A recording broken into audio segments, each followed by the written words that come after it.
Estamos estudiando los libros históricos y comenzando pues los libros históricos porque aquí tenemos los primeros tres libros que son denominados libros históricos de Israel. Son historia de Israel en el momento de lo que se llama teocracia, o sea, gobernación de parte del Señor. Así que pensando más especialmente en el libro de Josué, el tema de ese libro es la conquista de Canaán, porque nos cuenta cómo Josué y los ejércitos de Israel conquistaban la tierra que el Señor les estaba dando. La primera parte, los primeros 12 capítulos de Josué, hablan de la conquista de Canaán, esta tierra prometida que el Señor les había dado. Y entonces los primeros 5 capítulos hablan de la entrada a la tierra de promesa. Lo interesante que se menciona aquí es que tal como en la salida de Egipto, en el libro de Éxodo, el Señor abrió un río, ¿verdad?, para que la gente pasara, o sea, el Mar Rojo. Para que la gente saliera de Egipto. Ahora el Señor les abre el río Jordán para que el pueblo de Israel entre a la tierra de promesa. Y hay dos razones por eso. Primero, que el Señor primero quería que ellos entraran por otro lado, ¿verdad? Que a través de un lugar que se llamaba Cades Barnea. Y la gente se rebeló en contra del Señor. Por eso ellos tuvieron que andar 40 años en el desierto. Entonces, ya para entrar con nuevo líder, Josué tomando el liderazgo de Moisés, el Señor está obrando un milagro semejante para indicar a Israel que Josué es realmente su persona escogida para ser el líder de Israel en esos momentos. Y entonces dos cosas muy interesantes que pasan ahí. Primero, que hay una mujer que se llama Rahab, una prostituta de la ciudad de Jericó, que protege a los espías que entraban para ver las cosas, y que ella, a pesar de su trasfondo, de su historia, a pesar de su empleo, ¿verdad?, su prostitución, llega a ser un creyente en el Señor y llega a tomar realmente parte en la genealogía humana del Señor Jesucristo. Y cuando hablamos acerca de Jericó, hay una cosa que para mí es muy interesante, que como algunos han dicho, que normalmente un guerrero está pensando en la manera de hacer guerra, ¿verdad? En la manera de usar las armas, la estrategia y buscar la manera de conquistar, de dominar, de vencer. ¿Y qué pasa con Josué? Josué entra, ellos están cerca de Jericó, y entonces Josué se encuentra con un ser que tiene su espada desenvainada, y Josué pregunta quién es. Es el ángel del Señor, ¿verdad? Entonces él dice a Josué la manera de conquistar a Jericó. No con armas, no con guerra, no haciendo sitio, sino solamente marchando alrededor de la ciudad una vez el primer día, otra vez el segundo día, tercero, cuarto, quinto, hasta el séptimo día. Y el séptimo día marchan 7 veces alrededor de la ciudad, y en todas estas marchas no diciendo ninguna palabra, manteniendo silencio. Pero con la séptima marcha alrededor de la ciudad, de repente gritan y tocan la trompeta, y el Señor, cuando lo hacen, Él derrumba las paredes de la ciudad, y así ellos conquistan a Jericó. Y Dios les da así una victoria muy grande. Muy interesante que después ellos vienen a conquistar una pequeña ciudad que se llama Ai. Y así ellos dicen, bueno, pero logramos fácilmente en Jericó, así que mire, esa es una ciudad muy pequeña, vamos a poder conquistarla sin mucho problema. Y hay otra cosa también, que había un señor que se llamaba Acán, que él, viendo las riquezas de Jericó, y en desobediencia a la palabra del Señor, él escogió algunas cosas para sí, ¿verdad? Para llevar a su tienda, para ponerlos en su tienda, para esconderles. Y entonces cuando ellos fracasan en su conquista de la pequeña ciudad de Ai, Josué pide al Señor, oh Señor, ¿cuál es el problema? ¿Por qué hemos fracasado aquí? ¿Por qué fallamos en esta pequeña batalla? Y el Señor le revele el pecado de Acán. Otra vez, cuando el pueblo obedece y es fiel al Señor, Él les bendice. Cuando el pueblo o una persona dentro del pueblo desobedece al Señor y le es infiel, entonces el Señor trae juicio. Una lección para ellos y para nosotros también. Entonces el Señor les da victoria en ese momento después del arrepentimiento, bueno, después de la confesión, quizá mejor dicho, de Acán. Y sigue entonces la historia a través de esos primeros 12 capítulos. Una cosa también muy interesante que pasó ahí fue que ellos ellos encontraron a un pueblo, unos representantes, pues, de una ciudad que se llamaba Gabaón. Y Gabaón no era un lugar muy, muy lejos, pero la gente de Gabaón tenía temor de Dios, tenía temor de ese nuevo pueblo que estaba entrando.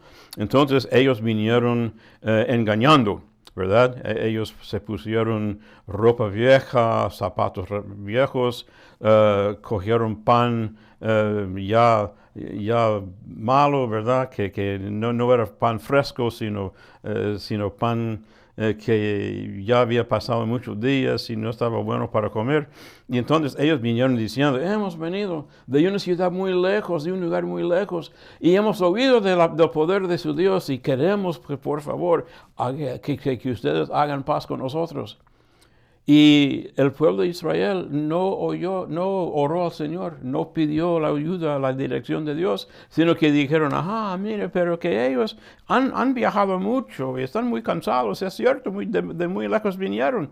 Así que sí, vamos a hacer pacto con ellos. Y lo hicieron, solamente para averiguar después que bastante cerca estaban ellos. Pero hay algo que para mí es muy interesante en esta historia, que no solamente se ve en los versículos en este capítulo, bueno, un poco se ve, pero más allá que voy a decir.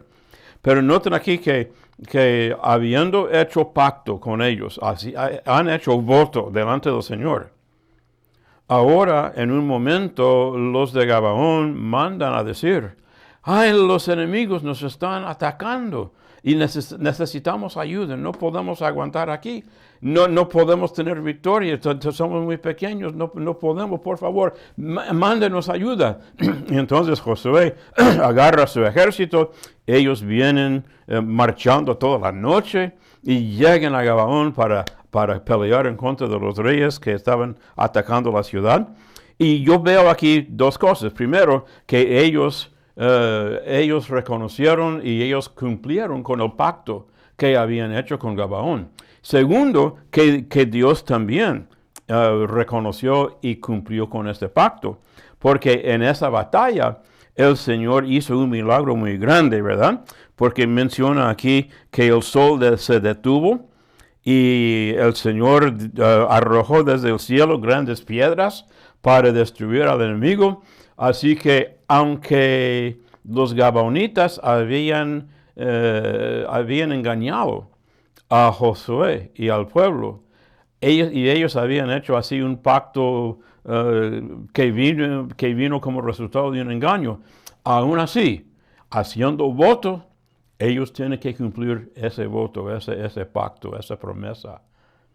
Y en un momento después, cuando vemos en el reino de Saúl, vamos a ver también que Dios protege a los Gabaonitas y que el Señor reconoce el pacto de ellos. Y bueno, en momentos allá vamos a ver eso. Pero para mí, eso me enseña, eso me es una ilustración de que Dios dice que nosotros, al hacer un pacto, un voto, debemos cumplir con el voto que hemos hecho. Así que pasamos rápidamente a la segunda parte, Josué 13 al 24, que habla del asentamiento en Canaán.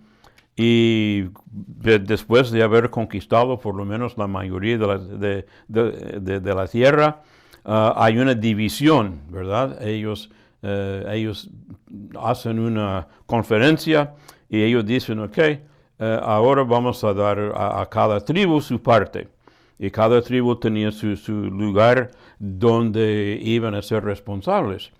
Y a los levitas no dieron una porción, sino que los levitas recibieron ciudades que estaban en varias partes del pueblo, porque el deseo de Dios era que los levitas estuvieran en todo el país, en toda la tierra, para enseñar, para ser ejemplo de las cosas de Dios delante del pueblo.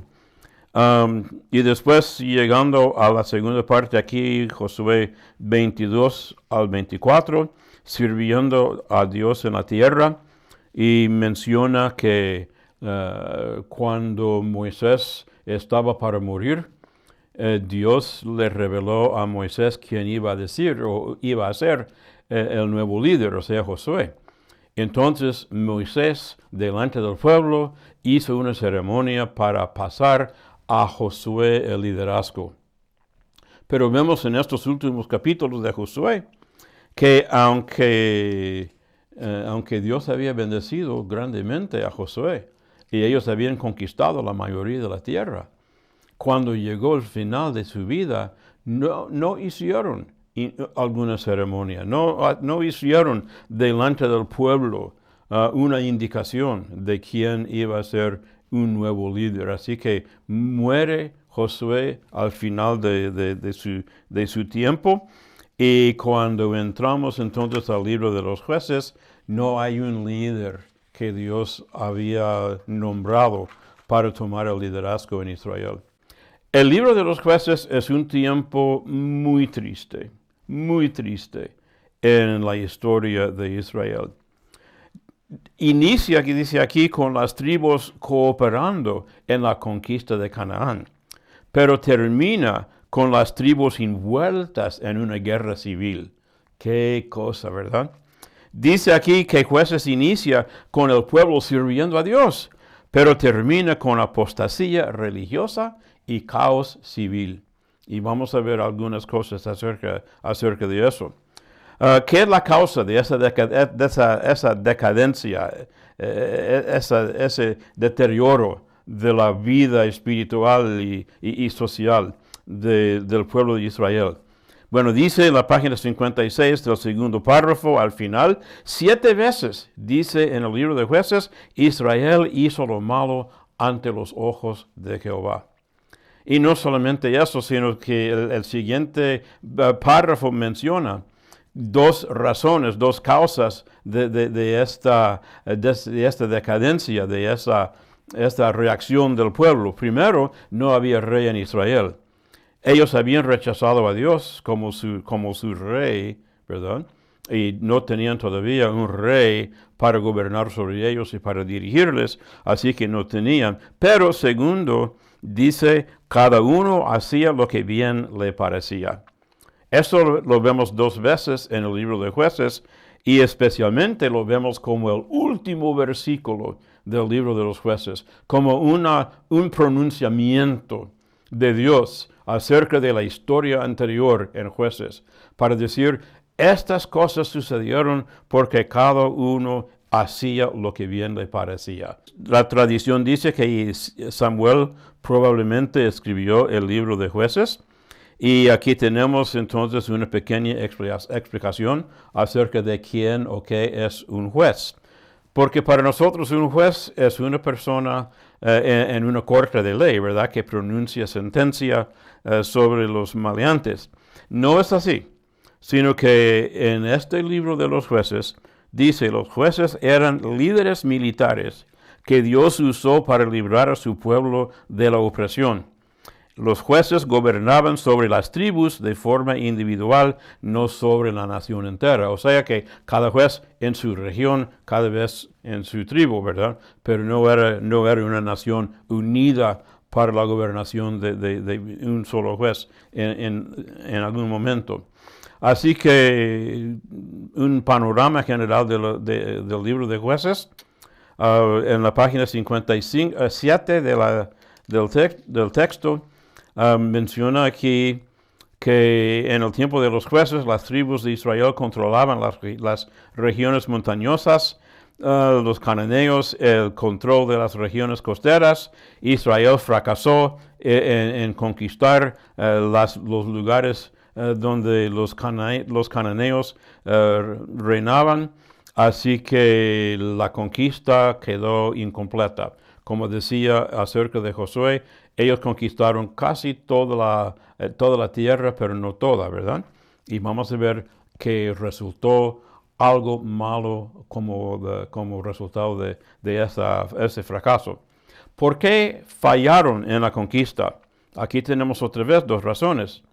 En el primer párrafo menciona en Jueces 1:19, hay una razón humana que Judá no pudo arrojar a los que habitaban en los llanos, los cuales tenían carros errados. O sea que los cananeos eran más fuertes, tenían mejores armas y todo lo que un ejército quiere tener, ¿verdad? Entonces, humanamente hablando, ellos eran más fuertes y nosotros no pudimos conquistar, no pudimos arrancar de sus manos la tierra.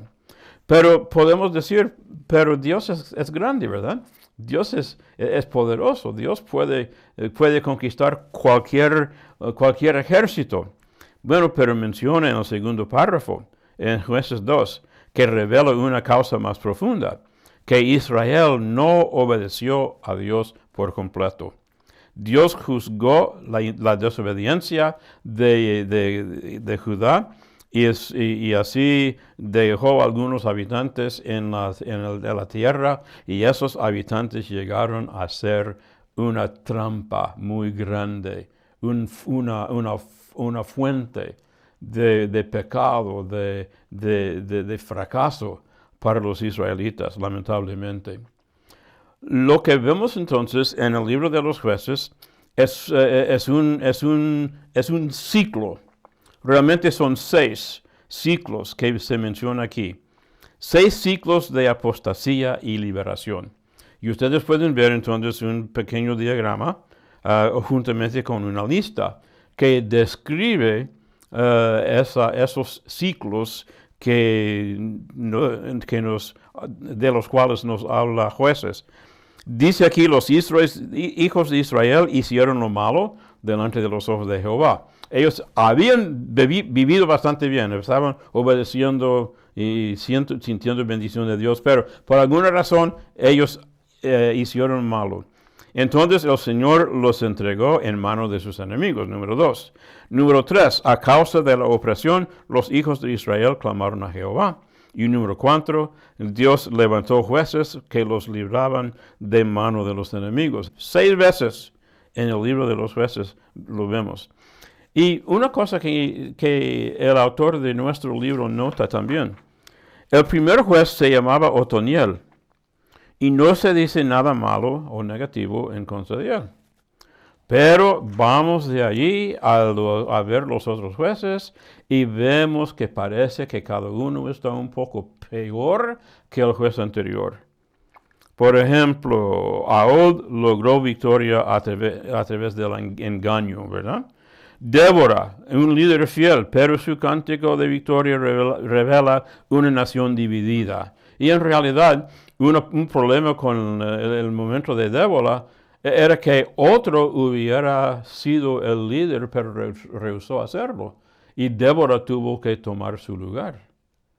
Así que no fue realmente Débora la persona más indicada. Bueno, Gedeón, ustedes recuerdan la historia de Gedeón, ¿verdad? Que él dudaba, pero bueno, en algún momento el Señor le convenció. Pero después de conquistar, ¿qué hizo Gedeón? Gedeón llega a ser una fuente de maldad, de idolatría para su pueblo. Entonces viene Jefté, que no es una persona escogida por Dios, sino el pueblo lo va buscando y eso trae otra vez otro problema.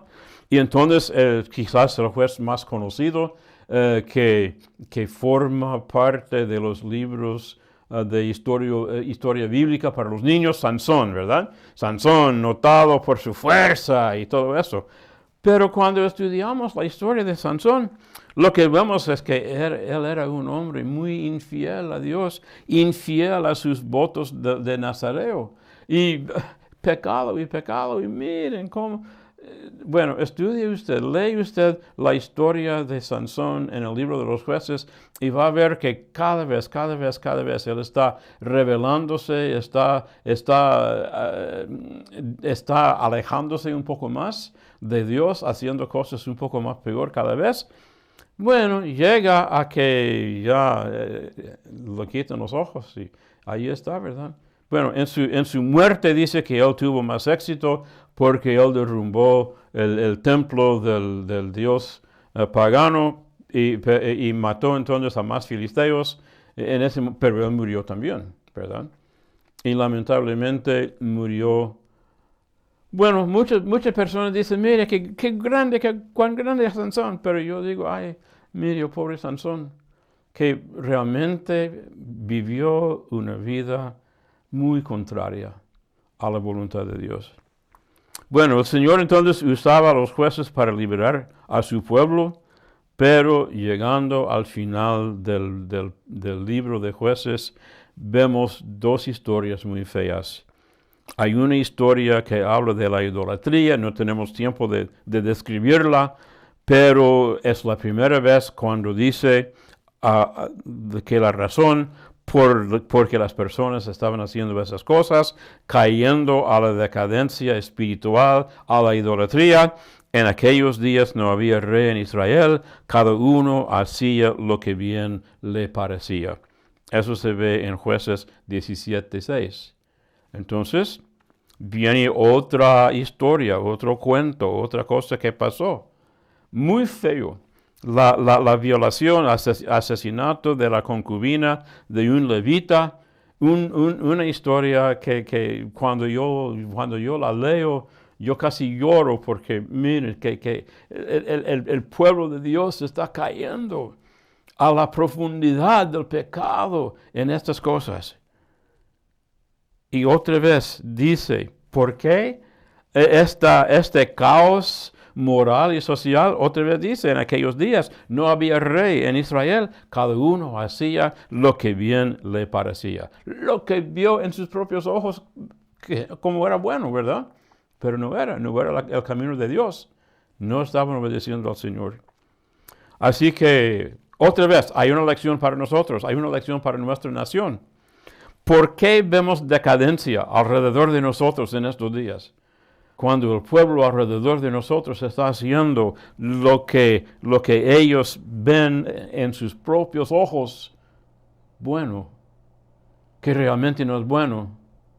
Hay una decadencia espiritual y moral. Tenemos que seguir rápidamente al libro de Ruth, que es una historia muy bonita. Muchas veces pensamos que es una historia muy romántica, ¿verdad?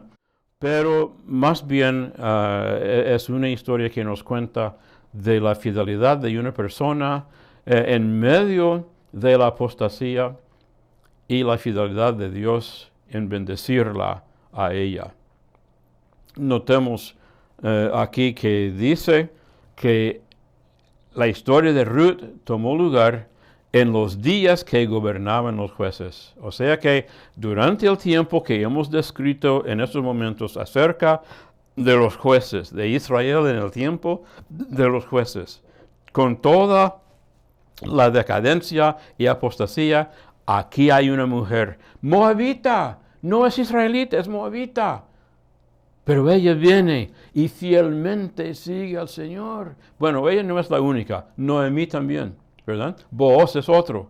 Yo creo que Booz también era un hombre fiel en esos días. Pero la cosa es que aquí en medio de la apostasía del tiempo de los jueces, hay personas que sirven fielmente al Señor, ¿verdad? Y Dios les bendice grandemente. Así que Ruth toma lugar, comienza en Moab, porque Elimelech y Noemí en un momento habían ido a Moab en medio de una hambruna en Judá y estaban buscando pan, ¿verdad? Viven allí 10 años. Los hijos se casan con 2 mujeres moabitas, pero durante esos 10 años los 3 hombres mueren. Noemí decide regresar a Belén, en Israel, porque ha oído que hay pan nuevamente. Entonces, una de las 2 viudas, ella decide quedarse en Moab. Pero la otra, Ruth, ella dice, no, yo voy a seguirte a ti, Noemí, pero más voy a seguir a tu Dios. Entonces vuelven y ustedes pueden leer, sin duda han leído el libro de Ruth para ver la forma en que todo esto sucede, ¿verdad? Rápidamente queremos notar que en estos 3 libros, como hemos mencionado, podemos ver en primer lugar la forma en que Dios responde a la persona que es fiel en su obediencia y servicio a Dios, la forma en que Dios responde a la persona infiel que desobedece al Señor, y el hecho de que aún en medio de apostasía, aún en medio de decadencia moral, Dios siempre es fiel a la persona que le es fiel a Él, al pueblo que le es fiel a Él. Y en nuestros días entonces, con todas las cosas que están sucediendo alrededor y con tanta oposición al Evangelio, hermanos, tomemos esperanza en el Señor, ¿verdad? Animémonos, porque en medio de todo lo malo que pasa alrededor de nosotros, Dios siempre es fiel y nos va a ser fiel todavía el día de hoy. La otra cosa que voy a mencionar para terminar esta lección es que vemos aquí la ley de siembra y cosecha. Menciona aquí que fue presentado en el libro de Deuteronomio, y yo pienso que cuando se presentaba ahí fue un versículo en el que se dice que no debe uno sembrar dos tipos de planta en un solo campo, ¿verdad? Porque yo no soy agricultor, así que yo no tengo mucho conocimiento, pero algunos de ustedes sí.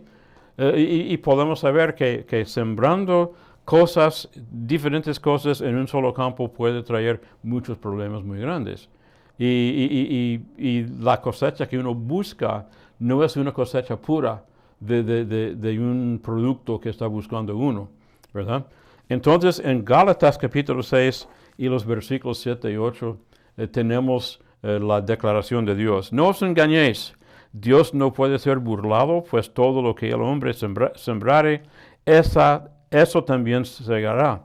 Porque el que siembra para su carne, de la carne segará corrupción, mas el que siembra para el Espíritu, del Espíritu segará vida eterna. Esta es la ley de la cosecha, la siembra y la cosecha, y es una ley que todavía rige el día de hoy. Así que aprendamos nosotros de esos 3 libros, seamos fieles a nuestro Padre Celestial para poder cosechar la bendición, la ayuda, la fuerza de nuestro Padre Celestial. Que el Señor les bendiga y hasta la próxima lección. Y mientras tanto, que el Señor bendiga su ministerio también.